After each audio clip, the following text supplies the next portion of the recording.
just kind of, you know, take what we can from like the melody and all the parts and all the patterns and stuff like that and the arrangement that is on the recorded version, and see whether the feeling adapts and whether we can kind of, you know, between the three of us, make the song feel cool, and we can take it somewhere that's not just exactly playing the song, in terms of like the flow of all the ideas and stuff like that. And then, you know, trying to find some good tones and sounds that can maybe complement it depending on what the ideas are, what we're trying to, like, you know, adapt to that. And then just if it feels good and we can, you know, work to an idea to where it needs to be in terms of where we want it, then I guess that's kind of the standard of what it is. There's a whole bunch of songs, like when we cover songs, like we'll be like, oh, this would sound cool.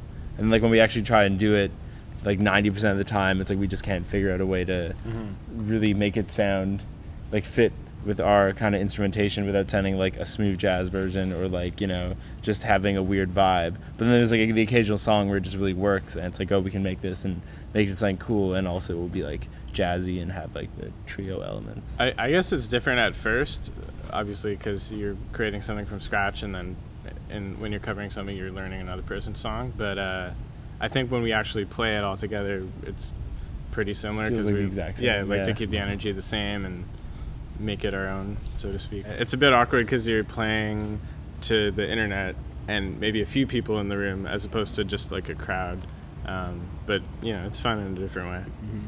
Yeah, I think we just, when we play, we just try to keep, you know, between the three of us, the exact same feeling of any kind of, you know, I mean, obviously depending on the setting, it can be a little bit more intense in terms of just like, you know, nerves, the size of the room, everything that's kind of going on around you, and versus a small, or like the size. But we just try to do our absolute best and try to create all the vibes between all the songs that we like to do live, and just, you know, just try to put 110 no matter what. I mean, the first two we did, there was no way.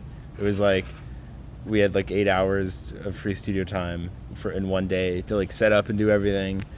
And yeah, it was just like, okay, well, what can we do that will like allow us to do as much possible later? And then this time, like, we just really committed to a certain sound for each song, you know. And yeah, and it took a long time to do each one. Yeah. A lot more time to experiment and just like get a different drum sound, and then see if that drum sound would complement the idea, the song idea, whether like the playing would sound good.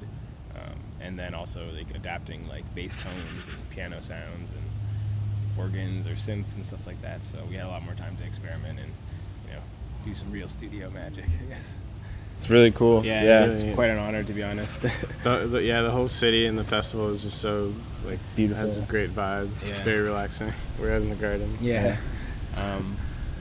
And you know, I mean, we don't really consider our band to be like a jazz-centered band. We like the, you know, the feeling and all the ideas in the music, and we do incorporate that in our sound, but we try to venture off in different ways.